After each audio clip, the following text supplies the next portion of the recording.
Hey, sinners, I'm Shannon von Bushman. Welcome to Sinful Cuts, a look back at some of the most sinful moments of cinematic history.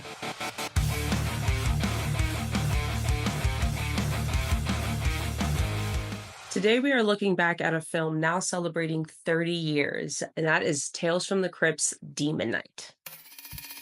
Frights! Camera! Action! It's about a chase through the ages. A race against time. The war between good and evil. Come on out, everybody! It's time to play! And the final battle between man I'm sorry. and demon.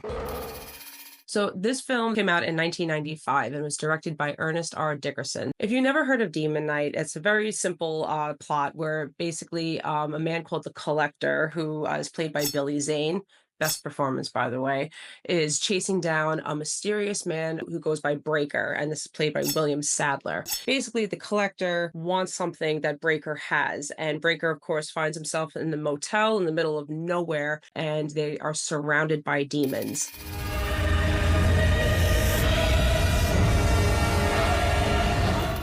It's demons against humans as they stand off in the battle to the death. Can they survive the night? Or not. Some fun facts about the film. Would you believe that this was not actually originally a Tales from the Crypt adaptation at all? This was actually written as a standalone film. Everyone kept just bypassing it, not giving it any kind of attention at all, and it was shelved for 6 years. Guess what was supposed to be the first Tales from the Crypt adaptation? I thought you'd never ask. From Dusk Till Dawn. Yeah. Supposed to be the Quentin Tarantino film. However, studios could not get an agreement because apparently Quentin Tarantino wanted too much money. So they went back to square one. Came back to Demon Knight, decided to finally make a deal with them as they just wanted a Tales from the Crypt to start. Actress CCH Pounder, who played motel owner Irene, her character was meant to be a little bit older, so they actually aged her by having her wear a thick bodysuit just to kind of give her maybe a little more heavy set look. She was actually not that heavy in real life at all. She was actually very skinny. But besides aging her character, this was also meant to help with the practical effects. So the bodysuit that she wore actually helped hide her real arm as her prosthetic arm got ripped off by the demon.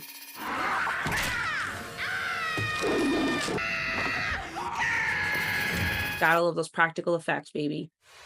Last fun fact. Halfway through productions, studios attempted to try to save a buck and made alterations to the original script. When the crew started reading the redone script, they realized that the demons were taken out of the film entirely.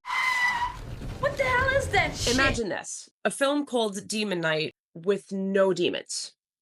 Fuck this cowboy shit! Yeah, I know. Fucking ho dunk, po dunk, well then there, motherfuckers! They hesitantly did put them back after renegotiations. Thank God. So why should you watch or rewatch this film? This is a staple for horror fans of all kinds. There's fun, gore, and Billy Zane shenanigans. This is one of the best performances I've ever seen him in. On top of the fact, Dick Miller is in this film. How could you not love that? They have one of the best scenes I've ever seen in any kind of horror movie ever. And Dick Miller wholeheartedly admits that their scenes together, he had to do quite a few takes. You'll know why when you see the film. Even if it's not your favorite horror film, this one is so much fun. It's definitely worth a rewatch and should always be on your horror list. Well, sinners, that's it for today's episode. Stay spooky, stay weird, keep the lights on if you're too afraid. But until next time, that's a cut.